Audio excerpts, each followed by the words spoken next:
अब हम देखेंगे वेयर क्लॉज। तो इससे पहले मैं एक चीज़ बता दूं, जितने भी कोर्स मैं यहाँ पे कंटिन्यू कर रहा हूँ, तो ये मैं सेम एज इट इज़ यहाँ पे पूरी चीज़ें डाल दे रहा हूँ, ताकि जो भी कमांड वगैरह मैंने एग्जीक्यूट किया है तो यहाँ पे देख पाएंगे हेडिंग हेडिंग के साथ डाल दे रहा हूँ, ताकि आपको ईजी हो।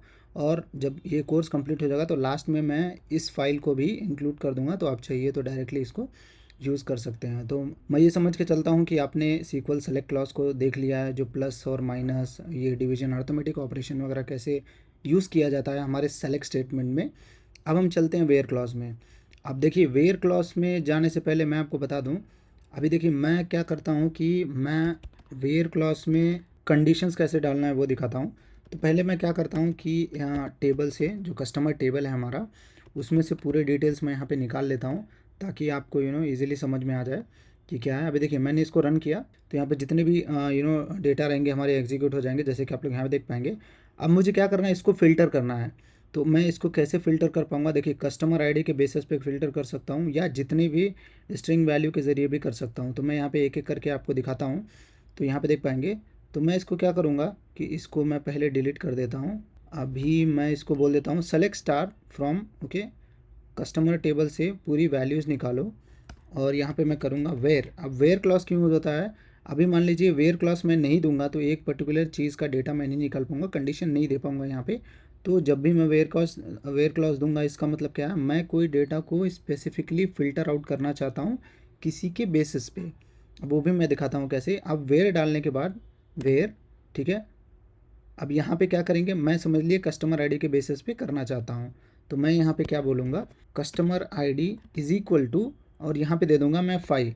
अब जैसे ही मैं ये चीज़ दूंगा और यहाँ पे देखेंगे, जैसे ही मैं इसको एग्जीक्यूट करूँगा, तो आप यहाँ पे देख पाएंगे मेरी जो कस्टमर आईडी से 5 जो मैच हो रहा है वो यहाँ पे एग्जैक्टली ऐसे आ जाएगा, ठीक है। तो ये पहला चीज़ है। अब देखिए वेयर क्लॉज में आप मल्टीपल ऑपरेटर यूज़ कर सकते हैं। तो हमारे जो ऑपरेटर्स यूज़ होने के लिए हैं वो है इज इक्वल्स टू। तो यहाँ पे इज इक्वल टू यूज़ होता है, sorry, is equal to use होता है, लेस देन यूज़ होता है, और ग्रेटर देन यूज़ होता है, और उसके बाद less than equal to use होता है, यहाँ पे देख पाएंगे। उसके बाद greater than equal to use होता है ऐसे, और उसके बाद हमारा जो नॉट ऑपरेटर होता है वो भी यहाँ पे यूज़ होता है, मतलब नॉट इक्वल टू जिसको बोलते हैं। तो ये आप दो तरीके से दे सकते हैं। एक तो हमारा ये है, ठीक है, पहला। और नहीं, आप ये नहीं चाहते हैं देने के लिए, तो आप क्या कर सकते हैं, ये दोनों भी एज इट इज़, ये दोनों सिंबल एज इट इज़ ही काम करता है, तो आप ये चीज़ें दे सकते हैं। तो ठीक है, तो ये सारे सिंबल इसमें यूज़ होते हैं, कंपैरिजन ऑपरेटर इसको बोलते हैं। तो ये सारी चीज़ें आप यहाँ पे यूज़ कर सकते हैं। तो मैं एक एक करके आपको दिखाऊंगा यहाँ पे। तो यहाँ पे देखिए कस्टमर आईडी मैंने सेलेक्ट कर लिया, ठीक है।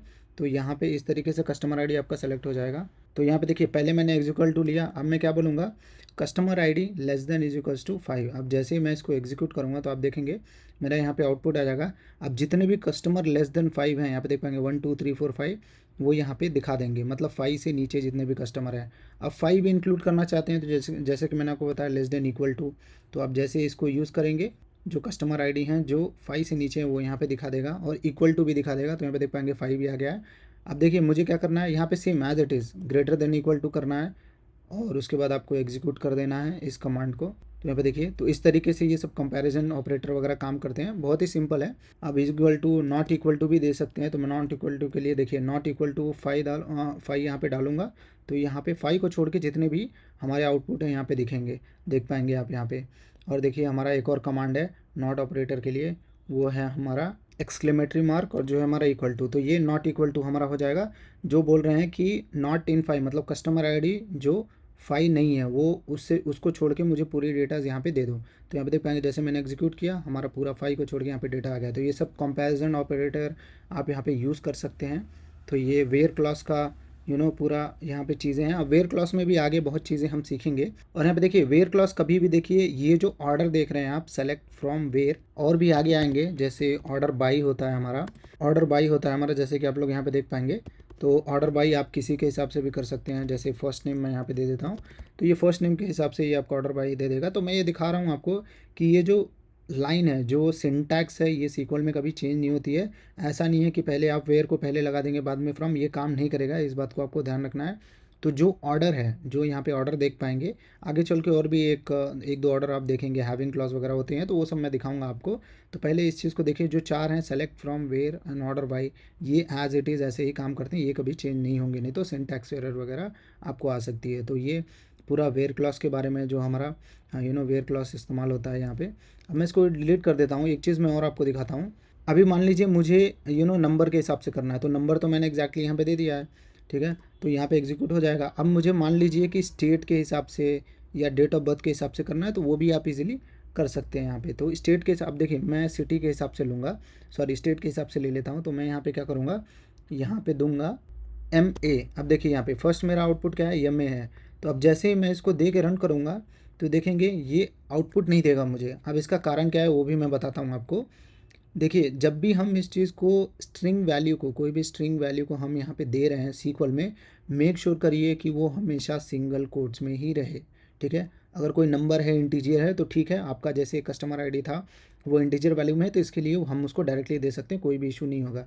लेकिन अगर स्ट्रिंग है और डेट ऑफ बर्थ में भी, जो डेट ऑफ बर्थ वगैरह होते हैं वो भी हमारे स्ट्रिंग में ही आते हैं, तो उसको भी डेट ऑफ बर्थ भी स्ट्रिंग में नहीं आता, मतलब वो एक तरह का फॉर्मेट होता है, लेकिन उसको भी आपको इसी फॉर्मेट में देना है, तभी वो काम करेगा। अभी देखिए मैंने सिंगल कोट दिया, अब मैं इसको एग्जीक्यूट करूँगा, तो यहाँ पे देखिए कुछ हमारा इस तरह का आउटपुट यहाँ पे आ जाएगा।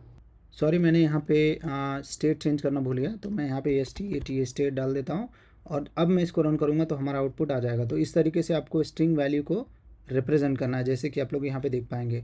तो ये बहुत ही सिंपल सा वेयर क्लॉज है, वेयर को कैसे इस्तेमाल करना है आपको। तो चलिए हम मिलते हैं अपने अगले SQL कमांड में।